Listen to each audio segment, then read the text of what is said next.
Hello friends, welcome back to my channel. તો મારી ચેનલને સબસ્ક્રાઈબ ન કરી હોય તો સબસ્ક્રાઈબ કરી, લાઈક કરી, શેર કરી અને કમેન્ટમાં જણાવજો કે વિડીયો તમને કેવો લાગે છે।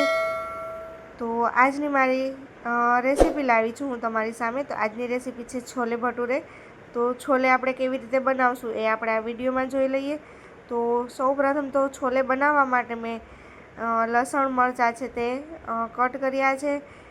ડુંગળી છે, ટમેટાં છે એને આપણે કટ કરી લઈએ અને મિક્સરની જારમાં આપણે તેને ક્રશ કરી લઈશું। તો લસણ મરચાંને ક્રશ કર્યા છે પહેલાં તો, ત્યારબાદ ડુંગળી ટમેટાને ક્રશ કર્યા છે। તો આવી રીતે વારાફરતી આપણે કટ કરેલા છે તેને આપણે પીસી લઈએ।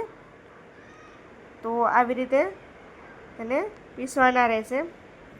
તો આ એક રીત એવી છે કે આપણે ફટાફટ ઇઝીલી બની જાય એ ટિપ્સ તમે આમાં જોઈ શકશો। જલ્દીથી ઓછા ટાઈમમાં જલ્દીથી છોલે બની જાય એ આપણે આ વિડીયોમાં જોઈ લઈએ।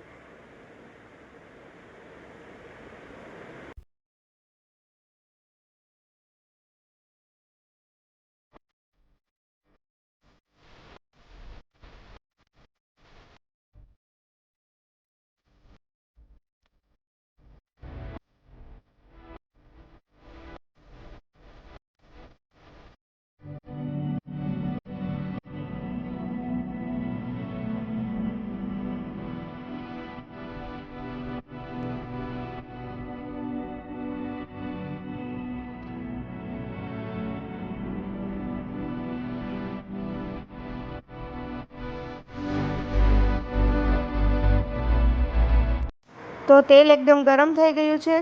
તો તેલમાં હવે મેં જીરું એડ કર્યું છે, ત્યારબાદ લાલ સૂકું મરચું અને લસણ મરચાં જે આપણે ક્રશ કર્યા હતા તેને આપણે એડ કરી દઈએ અને તજ લવિંગને એડ કરી દીધા છે।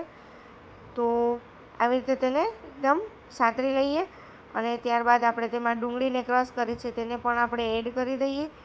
ટમેટાનો પ્યોરી બનાવી છે તેને પણ એડ કરી દઈએ અને તેને સરસ ધીમા ફ્લેમ પર આપણે પકાવી લઈએ।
ત્યારબાદ ગ્રેવી એકદમ ચડી ગયા બાદ આપણે જે ચણા પલાળ્યા હતા એ ચણાને આપણે તેમાં એડ કરી દઈએ।